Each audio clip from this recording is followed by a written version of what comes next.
99% of people are not willing to do what it takes to make their dreams come true. The Marines have a saying, everybody wants to go to heaven, but nobody wants to die.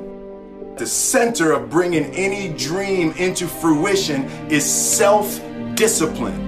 You know, something as simple as food and eating. It's not about your body as much as it is about your mind. It's getting command of your mind to be able to choose actions that are in your own best interest.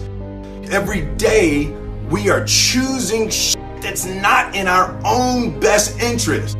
So if the world is attacking you and the world wants to fight you and the world's trying to hold you down, so you're gonna kick yourself in the balls? So you're gonna stop yourself from getting what you dream. And I think the word discipline has kind of gotten a bad name. We think about it in terms of punishment. I'm not talking about discipline in that way. I'm talking about discipline in the sense that you forego immediate pleasure for the exchange of long-term self-respect. I believe that self-discipline is the definition of self-love.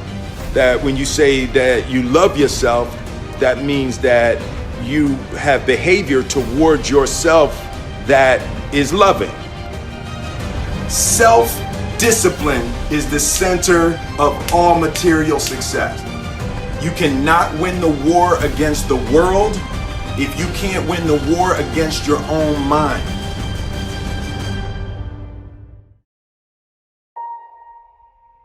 Self-love is when you say to yourself, oh man, look, I know you and that girl got a real connection. I know y'all vibe, but that's your girl's cousin. So I love you too much to let you do that. It's like you say to yourself, hey man, look, I know you want to eat that pizza and it'll be really good, you know, but I can't let you eat that, man, because if you eat that pizza, you're going to feel like shit, you know, and I love you too much to let you eat that. Self-love is, hey, look, I know you got a test on Monday, you know, and I know you really want to go out with your friends. It's Saturday night, you want to go out, but if you fail that test, you're not going to feel good about yourself. You know, I love you too much to let you go out tonight. Self-discipline is self-love. If you want to be happy, you have to love yourself, which means you have to discipline your behavior. The road to sustained happiness is through disciplining your behavior. We tend to base our self-esteem on what other people think. And that's not really self-esteem. Self-esteem is supposed to be how we feel about ourselves. And I was just saying how dangerous it is to allow other people to determine how you're going to feel about you. And it's kind of like looking into a broken mirror. You're going to look in a broken mirror and then change your face to try to look good in this defiled, busted, broken mirror.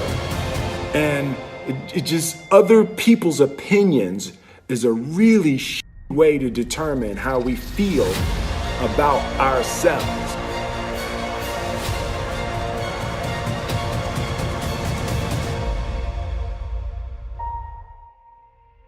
It don't matter whose fault it is that something is broken if it's your responsibility to fix it. For example, it's not somebody's fault if their father was an abusive alcoholic, but it's for damn sure their responsibility to figure out how they're going to deal with those traumas and try to make a life out of it. It's not your fault if your partner cheated and ruined your marriage, but it is for damn sure your responsibility to figure out how to take that pain and how to overcome that and build a happy life for yourself.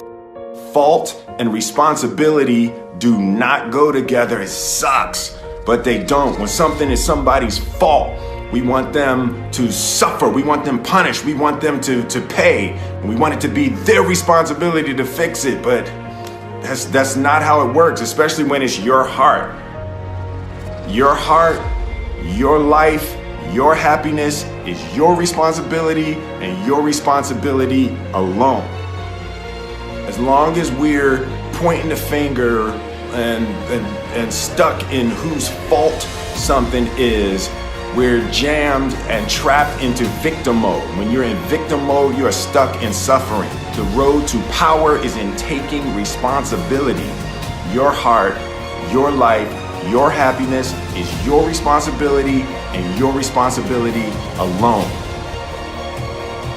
You can make a person smile, you can make a person feel good, you can make a person laugh, but whether or not a person is happy is deeply and totally and utterly out of your control.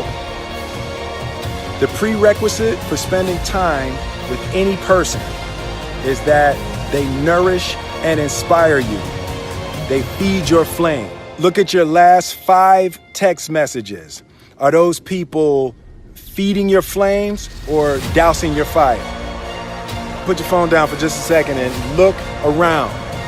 Look to the people around you. Are those people throwing logs on your fire or are they pissing on it?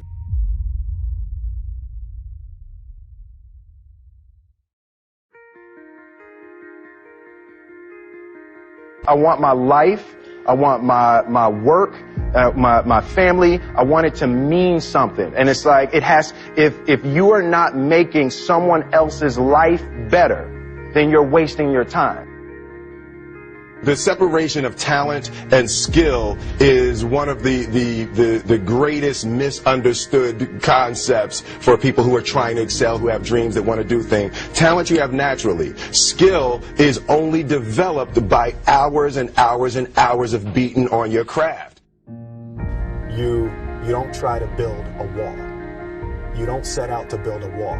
You don't say, I'm going to build the biggest, baddest, greatest wall that's ever been built.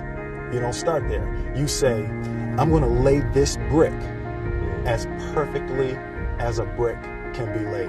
There will not be one brick on the face of the earth that's going to be laid better than this brick that I'm going to lay in this next 10 minutes. And you do that every single day. And soon you have a wall. And soon you have a wall. And I think psychologically, the advantage that gives me over a lot of people that I have been in competition with in different situations is it's difficult to take the first step when you look how big the task is.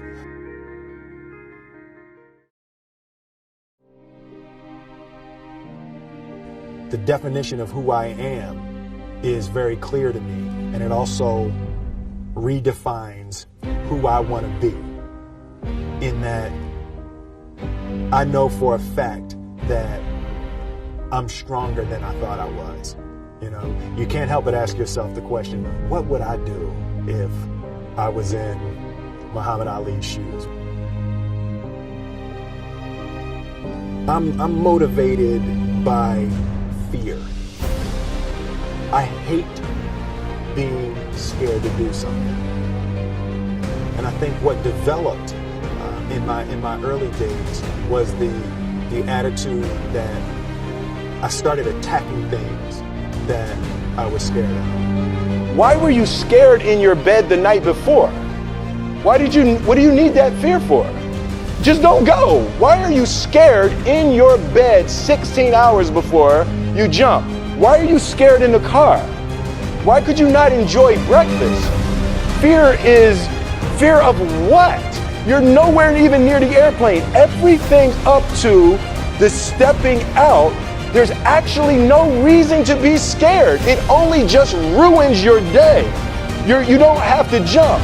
And then in that moment, all of a sudden, where you should be terrified is the most blissful experience of your life. And God placed the best things in life on the other side of terror.